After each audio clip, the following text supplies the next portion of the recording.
Pertama, niat dulu. Kalau Anda punya utang, kemudian Anda ingin lari dari hutang, maka ketahuilah Allah akan menyempitkan rezeki Anda. Tapi kalau Anda pinjam uang kepada orang, hutang kepada seseorang, tapi dalam hati Anda kemauan untuk membayar, Allah akan mudahkan. Maka dalam utang piutang, maka dihimbau, dianjurkan agar Anda menulis utang piutang. Maka kalau Anda pinjam uang kepada seseorang, agar dimudahkan dalam bayar hutang, Anda minta untuk ditulis. Saya pernah hutang juga. Saya kalau hutang kepada seseorang, saya tidak mau kecuali ditulis. Saya yang pinjam, saya minta ditulis. Karena apa? Saya minta pertolongan dari Allah. Saya tulis. Idza tadayyantu bidaini ila ajalin musamma faktubu. Kalau hutang piutang tulis. Niat dulu untuk membayar. Tapi hati-hati dan hati-hati. Ancaman dari Nabi, kalau ada orang pinjam uang lalu ingin lari, tidak akan ditolong oleh Allah, menjadi nyungsep dia, sengsara dia. Ini masalah utang piutang. Jadi tolong niat untuk membayar. Dan utang piutang dibangun atas nama, atas tolong menolong, atas dasar tolong menolong. Sehingga dalam utang piutang dilarang riba menambah. Karena apa? Anda menolong saya atau saya menolong Anda karena Anda butuh, Anda memerlukannya, Anda menginginkannya, Anda punya hajat, maka kami menolong Anda. Maka tidak boleh kita memanfaatkan kesempatan di dalam kesempitan seseorang. Jadi tidak boleh kita, tak boleh ada orang susah langsung, saya pinjamkan 1.000 ringgit, kemudian kembalinya 1.200 ringgit, tak boleh, haram, riba, itu dosa, karena kita menolong. Tapi kan saya pengen beruntung, saya pengen punya laba, punya penghasilan, jangan pinjam meminjam, bisnis sana, jual beli, baru nanti dapat untung. Tapi kalau pinjam meminjam, tidak boleh ada riba. Kemudian setelah itu apa?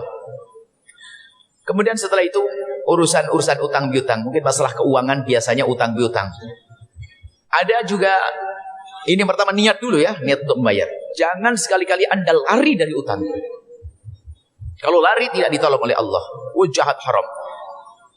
Dan jangan coba-coba Anda menunda pembayaran hutang di saat sudah jatuh tempo dan Anda mampu. Awas. Anda mampu, misalnya Anda utang 1.000 ringgit. Hari ini harus Anda bayar. Dan Anda punya uang 1.000 ringgit, tapi Anda tunda esok hari. Alasannya macam-macam. Oh, dia kaya, mah nggak butuh. Awas, Anda menunda. Layul wajidu yuhillu irdahu wa uqubatahu. Dosa besar orang yang menunda pembayaran utang selagi dia mampu dan jatuh tempo. Selagi dia mampu dan jatuh tempo. Tapi kalau Anda tak mampu, tak ada uang, lain cerita. Hari ini harus aku bayar 1.000 ringgit, tapi tak ada uang, tak punya apa-apa, tak dosa Anda. Karena tak punya. Dan Allah Maha tahu kalau Anda pura-pura tak punya, jadi tak punya beneran nanti. Anda tak mampu betul. Aduh, saya tidak bisa membayar hutang hari ini. Lalu Anda sampaikan, Pak Cik, hari ini saya seharusnya membayar uang 1.000 ringgit kepadamu. Tapi aku tak bisa, tak ada uang nih. Apa Allah perintahkan kepada Pak Cik tadi? Fanadhiratun ilai masarah. Harus kau kasih tempo lagi. Tidak boleh kau paksa. Nah, itu indahnya dalam hutang piutang. Bagi yang punya uang, fanadhiratun ilai maisarah. Memberi tempo. Ya sudah, Buya, kalau nggak bisa bayar sekarang, bulan depan aja ya. Gitu, wajib. Tidak ada di sini itu penindasan. Maka itulah utang piutang dalam Islam yang sangat indah. Maka jangan lari dari utang.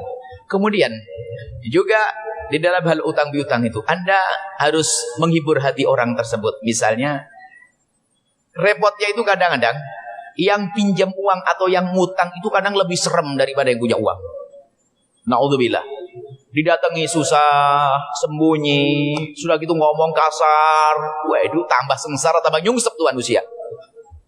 Kalau Anda pinjam uang, apalagi yang punya uang menagih kepada Anda datang, Anda sambut dengan lapang hati, bahkan minta maaf. Tapi yang banyak nggak lari, malah sembunyi. Wah, tambah dikutuk, kurang ajar, dia tambah dikutuk kan, sengsara. Lapang hati. Kalau dimarahi, nggak apa-apa dimarah.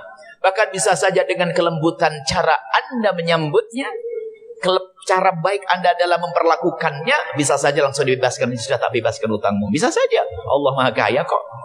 Tapi jangan biasa lari. Anda minta maaf. Nah inilah. Ada orang sering, Masya Allah, malah serem. Sudah ditagih utang, malah banting piring. Jedar. Pergi sana. Sampai ngomong, Buya, saya tidak berani lagi nagih lagi. Kenapa? Saya datang menagih duit-duit saya. Keluar pisau. Maksudnya biar gak balik lagi, tapi dosa dia. Na'udzubillah. Baik, kemudian ada doa-doa. Tapi ini zahir, ini cara dulu, ini dulu, hati dulu, dibenahi dulu dong. minta doa, tapi hatinya nggak dibenahi, ya benar-benar. Pertama, niat untuk membayar hutang. Semangat untuk membayar hutang, niat bayar hutang. Kemudian, jangan menunda-nunda jika uang sudah ada. Baru setelah itu Anda doa. Ada doa dari Nabi SAW, pendek dihafal. Doa orang kebanyakan utang nanti Allah akan mudahkan. Dalam hadis sebutkan baca doa Allah makfina bihalalikan haramika wa aghnina bifadlika amman siwak, sampai dikatakan biarpun utangmu segunung Allah akan membantu untuk membayarnya. Yang menghafal punya utang berarti ini. Mau hafal enggak? Yang mau hafal berarti banyak utangnya ini. Enggak apa-apa. Allahumma kfina bihalalika an haramik wa aghnina bifadlika amman siwak. Allahumma kfina bihalalika an haramik wa aghnina bifadlika amman siwak. Allahumma kfina bihalalika an haramik wa aghnina bifadlika amman siwak. Itu doa untuk dimudahkan bayar utang. Ya, insyaallah. Semoga Allah menjauhkan kita daripada utang. Utang itu adalah gelisah di siang hari, susah tidur di malam hari. Itu utang. Cuman orang senang ngutang. Kalau tidak ngutang kayaknya nggak hidup. Ini kan promo-promo yang salah itu, lihat. Rumah ngutang, kereta ngutang, anting ngutang, celana ngutang, semuanya ini. Hidupnya susah dengan utang. Biasakan. Kemudian ada lagi bagaimana solusinya agar orang tak punya masalah keuangan. Solusinya adalah hiduplah engkau dengan cara hidupnya Rasulullah. Biasakan dengan kesederhanaan. Gaya hidupnya orang lain ditiru. Harus beri kereta yang macam gini, merek ini. Harus begini, harus jamnya, harus macam-macam. Engkau menyiksa dirimu sendiri. Hidup sederhana. Jangan malu kalau kita harus makan nasi dengan kerupuk sama kecap. Jangan ragu kalau yang penting baju menutup aurat, tak usah bermerek. Merek jadul adalah merek musuh Allah kadang-kadang.